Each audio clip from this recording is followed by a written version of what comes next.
Tadi saya unmute ya Pak. Oke. Terima kasih Pak Iwan. Sama-sama Bunda.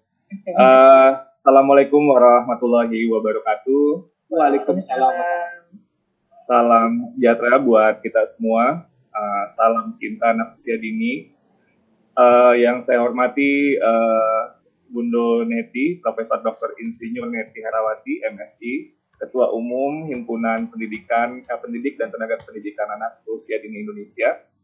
Lalu juga ada Bapak Direktur PAUD, Pak Hasbi, Bapak Direktur Pembinaan Guru Tenaga Pendidikan PAUD, Pak Abdullah, juga ada Bu Ella, segenap Bunda-Bunda PAUD, keluarga besar Paudi, para tamu undangan, kepala pemerintahan daerah, lalu juga tentunya ibu-ibu nih, bunda-bunda peserta guru kreatif, workshop guru kreatif.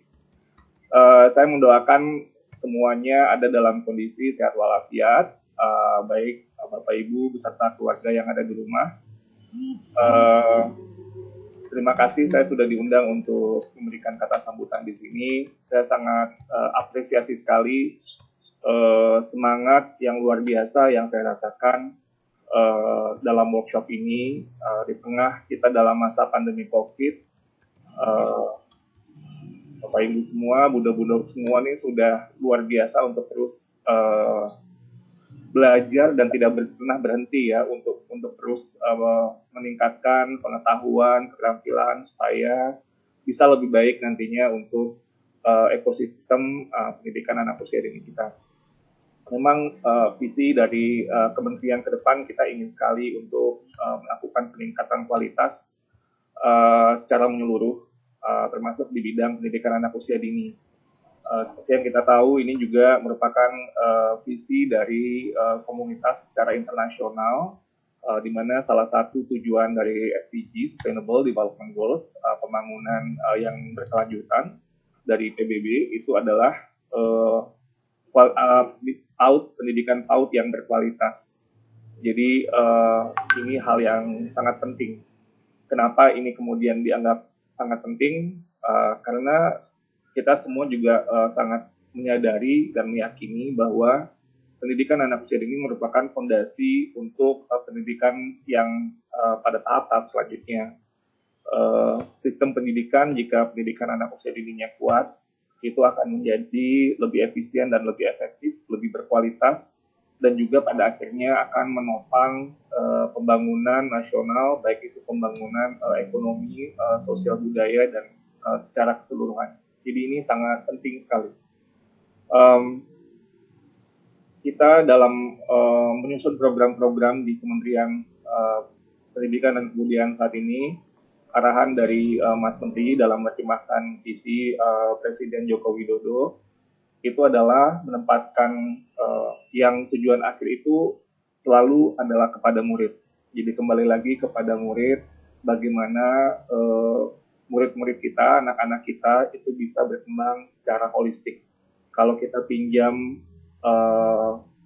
istilah dari Bapak Pendidikan kita, Ki Hajar Dewantara, tumbuh kembang holistik ini berarti ada olah cipta, ada olah rasa, ada olah karsa, dan olahraga.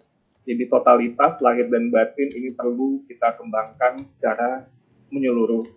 Dan fondasinya kembali lagi itu ada di pendidikan anak usia dini.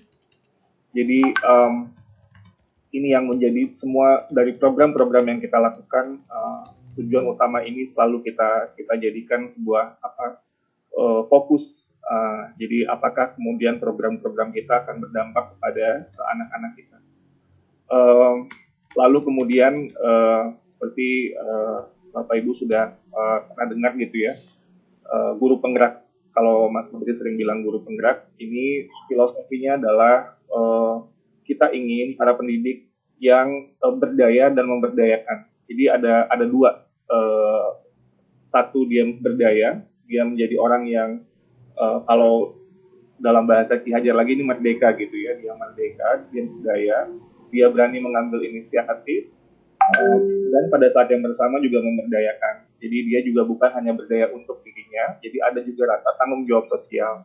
untuk bersama-sama dengan ekosistemnya memberdayakan satu sama lain. Nah, ini yang kita lihat, dan saya sangat senang sekali tadi saya sudah bilang, karena ini yang saya rasakan yang ada dalam kegiatan di workshop guru kreatif daring Himpaudi pagi ini. Di kedepannya kita juga melihat bahwa pentingnya upaya peningkatan kualitas ini, jadi di masing-masing provinsi itu mudah-mudahan nanti juga makin terus berkembang semangat peningkatan kualitas ini, terutama untuk pendidikan anak usia dini. Terbentuklah center-center of excellence ya, yang ada di setiap provinsi kita. Kami juga ingin seperti yang sudah kami luncurkan, misalnya program organisasi penggerak. Filosofi dari program organisasi penggerak ini adalah semangat untuk gotong royong bersama-sama kita untuk meningkatkan kualitas pendidikan di Indonesia. Karena kami di kementerian sudah menyadari ini tidak bisa sendirian, ini kerja barengan, kerja bersama-sama. Tanggung jawab kita semua untuk bisa mendorong dan meningkatkan kualitas pendidikan kita. Jadi semangat dari gotong royong ini adalah filosofi yang sudah menjadi nilai-nilai luhur dari budaya-budaya yang ada di Indonesia. Jadi kita ambil semangat ini untuk mendorong kemajuan kita bersama. Saya pikir itu yang bisa saya sampaikan. Sekali lagi saya sangat apresiasi untuk kepada Himpaudi dan segenap keluarga besar Himpaudi yang sudah mengambil inisiatif untuk berdaya dan memberdayakan, dan terus saya yakin akan bersemangat bersama juga semua pemangku kepentingan yang lain.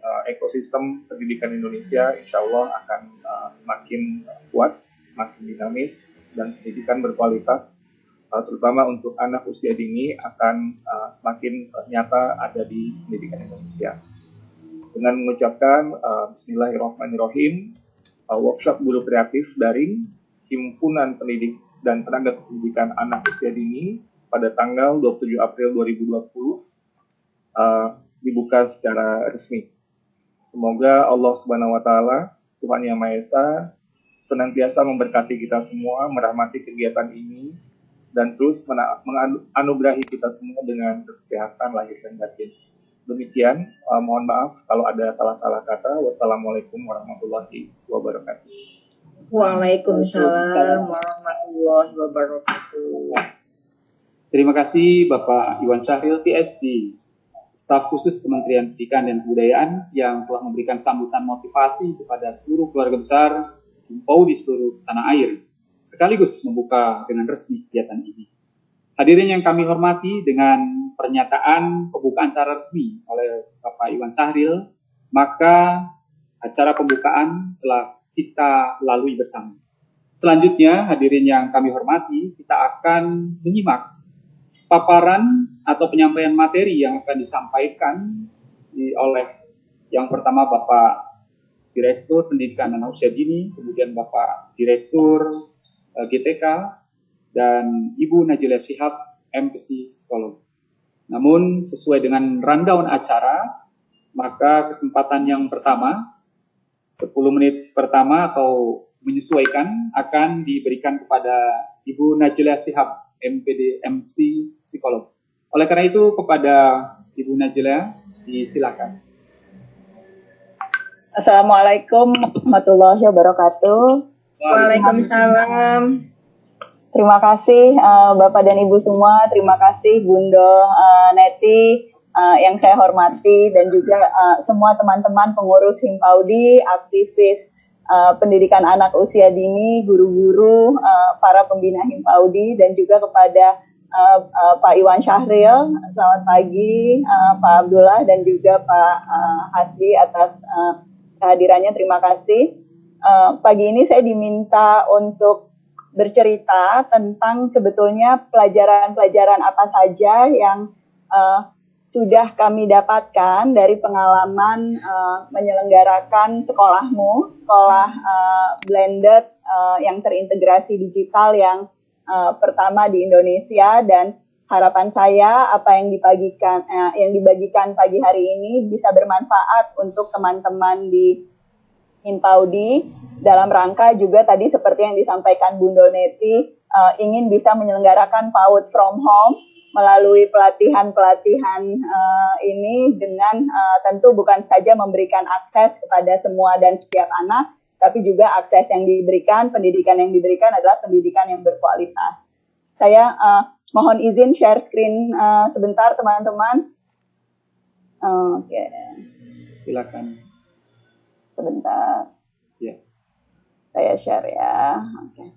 Nanti materi bisa saya titipkan ke panitia juga untuk kemudian bisa dibaca kembali oleh teman-teman sesudah ini. Oke, bentar ya. Jadi kalau kita bicara tentang menjadi guru kreatif di periode saat ini, seringkali hambatannya adalah memang proses adaptasi kita ini kesannya terjadi sangat buru-buru dalam keadaan darurat corona. Tetapi saya punya banyak sekali contoh praktek-praktek baik teman-teman dari sekolah-sekolah, dari berbagai tingkatan, dari PAUD hingga SMA dan SMK yang sebetulnya sudah berhasil melalui proses transisi dan adaptasi untuk pembelajaran jarak jauh di masa corona, dan saya tentu berharap pasti banyak juga contoh praktek baik yang kita bisa dapat dari teman-teman Himpaudi ini untuk kemudian disebarluaskan ke seluruh Indonesia. Nah, hal pertama yang kemudian menjadi sangat penting sesungguhnya adalah kesepakatan tentang tujuan belajar. Apakah pembelajaran itu terjadi secara tatap muka atau terjadi secara jarak jauh, di saat wabah ataupun tidak saat wabah. Sesungguhnya satu hal yang perlu kita ingat terus sebagai pendidik, sebagai tenaga kependidikan adalah pendidikan itu tugasnya menyiapkan anak-anak untuk punya kompetensi di masa depan. Nah, Bapak dan Ibu bisa memformulasikan kompetensi-kompetensi ini dengan berbagai nama atau istilah yang berbeda. Tapi saya ingin sharing sedikit, kalau di sekolahmu itu kita menggunakan 9 kompetensi ini, Bapak dan Ibu. 9 kompetensi yang kami anggap betul-betul esensial untuk dimiliki oleh murid-murid dalam di masa depannya untuk profesi apapun. Itu ada kompetensi yang berkaitan dengan kemerdekaan belajar. Kita tentu ingin murid-murid kita merdeka belajar. Mulainya dari mana? Ya dari guru-guru dan tenaga kependidikan yang juga merdeka belajar. Ada 3 hal: berkomitmen, mandiri, dan reflektif yang menjadi bagian dimensi yang esensial dari kompetensi ini. Merdeka berkolaborasi. Untuk bisa merdeka berkolaborasi kita perlu anak-anak pemuda yang cerdas, komunikatif, dan bisa bekerja sama. Kemudian merdeka berkarya. Untuk bisa merdeka berkarya harus ada kemampuan untuk berinovasi, punya prinsip dan integritas, kemudian juga berorientasi tindakan. Nah, kalau kita ingat tujuan ini, insya Allah proses belajar kita akan selalu jadi proses belajar yang menyenangkan dan bermakna. Dan satu hal yang saya biasanya ulang ke guru-guru, jadi tujuannya itu bukan nilai, tujuannya itu bukan administrasi. Bahkan tujuannya pun sebetulnya bukan sekedar mentik sudah menyelesaikan ketuntasan minimum atau apa yang harus kita jejalkan gitu ya dari kurikulum. Nah, kalau kita sepakat pada tujuan-tujuan kompetensi ini, maka kemudian pada saat kita berusaha kreatif, menciptakan pembelajaran jarak jauh, kemudian aktivitas, proses assessment, dan semua perencanaan belajar mengajar akan menuju kepada kompetensi-kompetensi ini, walaupun terjadinya dengan media yang berbeda dengan apa yang biasa kita lalui sehari-hari pada saat tidak sedang dalam pandemi. Nah, sekolahmu itu didirikan oleh Kampus Guru Cikal dan keluarga kita, salah satunya. Nah, kalau dari pengalaman kami, ini saya ingin share di sini. Jadi, kami sudah 20 tahun melakukan berbagai upaya untuk kemudian mencoba menggerakkan seluruh ekosistem pendidikan dan mencoba melakukan transformasi bersama sekolah-sekolah yang menjadi mitra. Nah, dalam kenyataannya, dan saya yakin ini sebetulnya kita bicara ekosistem di luar sana, tapi pada saat kita bicara Himpaudi dan guru-guru yang memang sudah berdaya, bisa hadir di pertemuan hari ini, bisa ikut workshop, maka tentu karakteristiknya agak berbeda, tetapi dalam kenyataannya itu asumsi kondisi awal sekolah-sekolah di Indonesia itu kami sering mengistilahkan sekolah abad ke-19, teman-teman. Apa yang terjadi, murid-muridnya menderita dalam belajar. Nggak ada yang namanya kemerdekaan belajar, kegemaran untuk belajar. Kenapa? Karena di sekolah hanya ada satu resep untuk semua anak, orientasinya hanya pada hasil dan pada kepatuhan murid semata. Saya yakin sambil saya cerita ini, mungkin sebagian besar teman-teman bisa punya referensi, baik sekolah-sekolah kita di masa lalu, ataupun mungkin sekolah-sekolah yang sedihnya masih ada di sekitar kita, yang tahapannya sebetulnya masih di sini. Nah, yang kita coba lakukan adalah menggerakkan komunitas-komunitas penggerak, kepala sekolah, guru, orang tua, untuk kemudian mereka memulai proses merdeka belajar dari diri mereka masing-masing, dan kemudian memberikan pengaruh kepada lingkungan terdekatnya, sekolah masing-masing untuk bisa menjadi sekolah merdeka belajar. Apa perbedaan utama sekolah merdeka belajar dengan sekolah-sekolah yang kita istilahkan sekolah yang masih di abad ke-19 ini? Mereka punya kemerdekaan dalam arahkan tujuan, cara, dan belajarnya. Tujuannya, orientasinya, penguasaan kompetensi, dan pasti ada personalisasi. Nggak mungkin cuma satu resep ke semua anak. Dan dari beberapa kali pertemuan dengan pengurus Himpaudi, teman-teman penyelenggara sekolah di Himpaudi, saya salut luar biasa. Karena praktek untuk personalisasi ini adalah praktek yang selamat Bu Neti itu tampaknya sudah dipraktekkan oleh banyak sekali teman-teman yang ada di Himpaudi gitu ya. Jadi murid-muridnya bergembira, guru-gurunya menunjukkan empati, pembelajarannya bermakna, dan insya Allah seluruh ekosistem sekolahnya berdaya. Ini meliputi guru, orang tua, kepala sekolah, dan juga kebijakan-kebijakan sekolah yang mendukungnya. Nah, yang kami coba lakukan di sekolahmu apa mengumpulkan sekolah-sekolah merdeka belajar ini yang mungkin selama ini lebih banyak memberikan manfaat kepada murid dan guru di dalam lingkungannya sendiri untuk kemudian menjadi sekolah merdeka berkolaborasi, berjejaring dengan sekolah-sekolah lain sesama sekolah merdeka belajar, dan juga memanfaatkan program-program yang dimiliki oleh sekolah lain. Karena masing-masing sekolah tentu punya keunikan, punya proses pembelajaran yang cocok bukan hanya untuk murid-murid sekolahnya, tapi bisa dibagi untuk kemudian menjadi contoh praktek baik bagi murid-murid dan guru sekolah lain. Dan kemudian kami mengajak sekolah-sekolah yang sudah merdeka belajar ini juga untuk menjadi sekolah merdeka berkarya. Apa yang dilakukan, sekolah-sekolah ini membuat program PAUD itu sangat kami nanti, Bapak dan Ibu, kalau ingin ikut terlibat dalam gerakan ini, untuk kemudian membagikan program-program apa saja, baik yang berkaitan dengan kompetensi tertentu, mata pelajaran tertentu, atau usia tertentu, dan kemudian nanti program-program Bapak dan Ibu dari sekolah-sekolah merdeka berkarya ini bisa digunakan oleh sekolah-sekolah lain juga. Kalau dalam situasi wabah corona, saya bikin ilustrasinya, kita semacam bikin tenda pengungsian selama masa pandemi ini dengan program-program yang baik, tetapi yang memanfaatkan bukan hanya anak-anak yang ada di lingkungan kita, tetapi juga semua anak di seluruh Indonesia. Saat ini sudah ada 1.200 sekolah yang bergabung dan harapannya semakin banyak. Nah, ini terakhir dari saya. Ini berdasarkan praktek-praktek yang kami kumpulkan dalam interaksi dengan teman-teman di komunitas guru belajar. Jadi ini hal-hal yang perlu kita pahami sama-sama, dan insya Allah juga kita praktekkan secara konsisten, bahwa memang pembelajaran secara langsung pada keadaan biasa dengan pembelajaran jarak jauh pada keadaan darurat corona, walaupun ada ciri-ciri yang sama, tetapi ada juga perbedaan-perbedaan dalam situasi ini yang memang menuntut kita, guru, untuk terus beradaptasi. Yang pertama, saya yakin sehari-hari pun kita selalu fokus pada kebutuhan belajar murid. Tapi dalam situasi seperti ini, selain fokus pada kebutuhan belajar, kita guru juga harus sensitif pada kebutuhan psikologis murid. Situasi pandemi ini bukan situasi yang mudah, bahkan buat kita orang dewasa. Buat anak-anak, ada periode mungkin awalnya seneng karena libur sekolah gitu ya, tapi kemudian ada rasa isolasi, ada kekhawatiran dan sebagainya yang harus menjadi perhatian dan menjadi bagian yang kita coba atasi lewat program pembelajaran kita. Nah, kalau dalam situasi normal kita membantu murid menguasai tujuan belajar.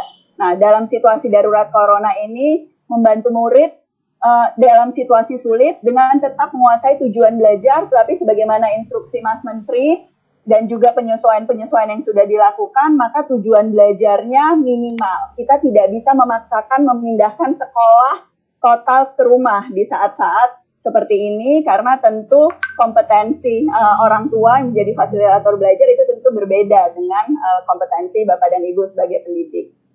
Nah, kalau dalam situasi normal kita bisa punya asumsi murid punya akses sumber belajar yang relatif merata. Kenapa? Karena kita bertatap muka, mereka ada di dalam satu sekolah dan bahkan ruangan yang sama, Bapak dan Ibu bisa melihat langsung kebutuhannya.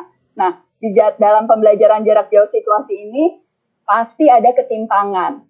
Pasti ada murid-murid yang punya akses lebih baik, gawai yang lebih lengkap, mungkin kehadiran dan keterlibatan orang tua yang lebih tinggi dibandingkan yang lain. Nah, kita perlu peka terhadap perbedaan ini dan memastikan bahwa tidak terjadi ketimpangan yang lebih besar justru setelah corona, karena kita perlu memberikan dukungan-dukungan ekstra kepada memang murid-murid dan keluarga yang membutuhkan. Nah, yang keempat, pada saat situasi biasa itu kita punya kendali yang besar terhadap lingkungan belajar dan perilaku murid. Nah, di saat seperti ini tentu kendali kita berkurang. Maka kemudian instruksi yang kita berikan harus ekstra jelas, jenis tugas yang kita berikan itu harus yang mungkin dilakukan dalam situasi jarak jauh di rumah dan dibimbing oleh orang tua. Proses penilaian yang kita lakukan juga harus adaptif dan otentik sesuai dengan kondisi rumah masing-masing anak. Nah, Bapak dan Ibu bisa bayangkan dan saya yakin sudah mengalami sendiri juga, ini yang dialami oleh teman-teman di komunitas guru belajar juga. Jadi guru yang memang sudah menggunakan cara belajar biasa yang seringkali sudah jadi kebiasaan puluhan tahun, dalam situasi pembelajaran jarak jauh corona ini menggunakan cara-cara belajar baru yang harus kita akui. Dan ini bukan sesuatu yang perlu kita akui dengan rasa malu gitu ya. Banyak hal yang kita pun baru tahu. Nah, yang harusnya membuat kita malu adalah kalau kita tidak mau tahu dan tidak mau belajar dan beradaptasi. Tetapi kenyataan bahwa Bapak dan Ibu ada di sini ini menunjukkan bahwa semuanya bersedia untuk terus belajar, menjadi pelajar sepanjang hayat dan menempatkan kepentingan murid sebagai kepentingan utama. Jadi sekali lagi saya mengucapkan terima kasih atas semua kerja kerasnya, semua partisipasinya di Himpaudi maupun workshop yang akan diselenggarakan, dan mudah-mudahan Bapak dan Ibu bisa jadi contoh teladan untuk lebih banyak guru di tingkat-tingkat yang lain ataupun di organisasi-organisasi pendidikan yang lain.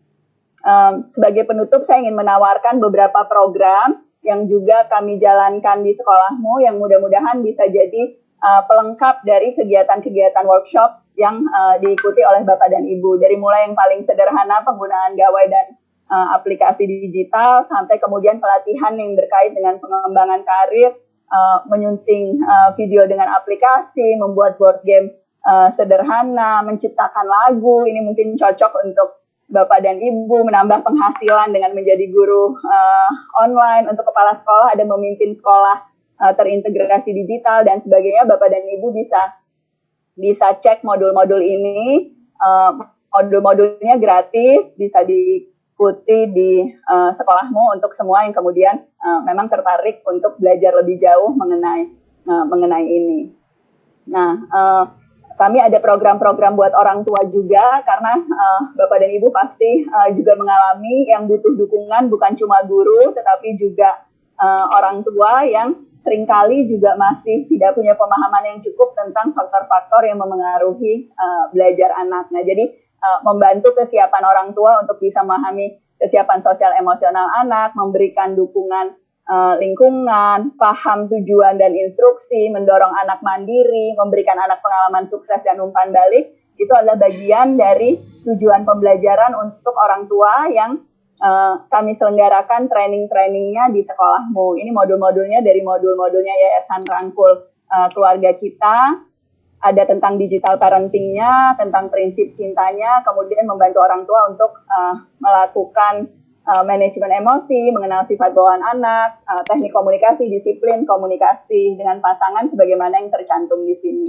Terima kasih Bapak dan Ibu atas perhatiannya, kesempatan untuk menyaksikan ini. Saya sangat berharap bisa dapat kesempatan untuk terus belajar bersama Bapak dan Ibu di sekolahmu maupun lewat komunitas guru belajar kampus Guru Cikal dan keluarga kita. Saya yakin sekali Bu Neti dan teman-teman pengurus Himpaudi juga semangat kolaborasinya sangat besar dan selalu bersedia kalau diajak kerja barengan, karena mengulangi sekali lagi yang disampaikan Bang Iwan, masalah di pendidikan ini besar. Justru dengan kerjasama pemerintah, berbagai lembaga masyarakat dan organisasi profesi, insya Allah kita bisa mencapai tujuan kita bersama dengan lebih cepat. Terima kasih sekali lagi. Assalamualaikum warahmatullahi wabarakatuh.